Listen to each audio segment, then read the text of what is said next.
Hey friends, welcome back to the Maple Leaf Barn. I'm Libby, and today I'm going to be putting some soil blocks together and just doing some seed starting because that's the time of year that it is. We're just constantly trying to start seeds and work that into our busy schedule. If you're new to the channel, welcome.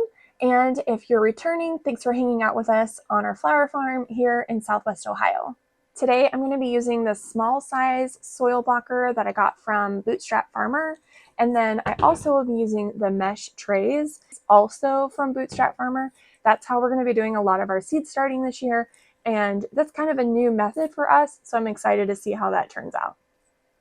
Okay, with that, let's get started.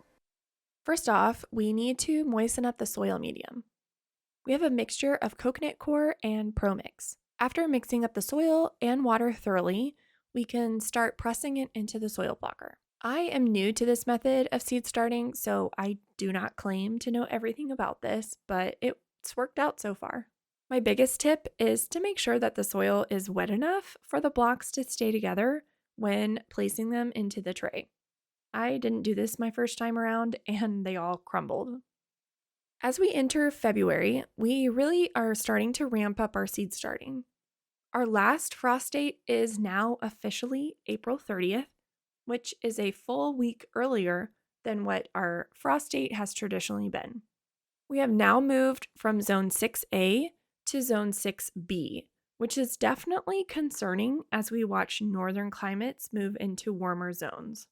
That being said, Ohio is very unpredictable, and everyone around the Cincinnati area always jokes that you should never plant anything outside until Mother's Day weekend unless you have row cover.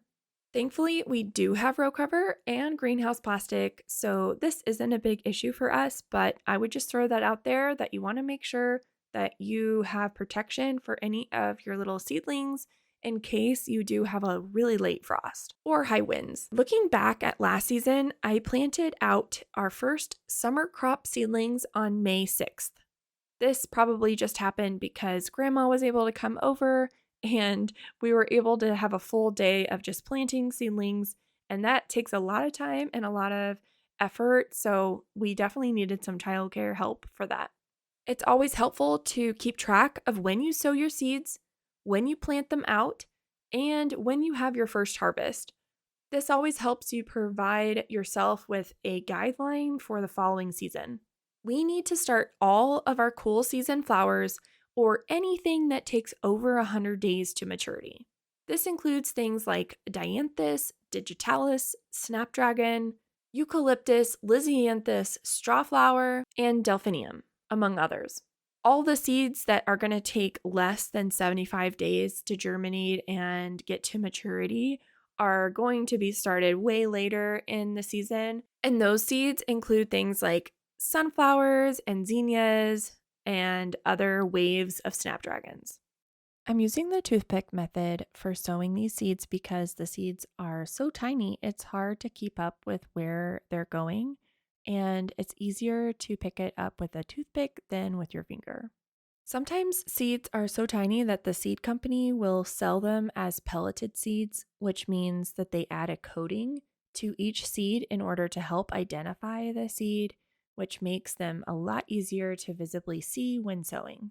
Pelleted seeds come in a tube container to protect the powder from dissolving, which will easily happen if they come in contact with pressure or moisture. And you can see as we're sowing them into the soil blocks, they're a lot easier to see. Once the seeds are sown, they will go onto a heat mat under the humidity dome and grow lights. It's been a little over 10 days, and these seedlings are off to the races. The lisianthus look a bit rough, but I expected that, and I think that most of the other seeds will grow into healthy seedlings. Thanks for watching. We'll see you in the next video.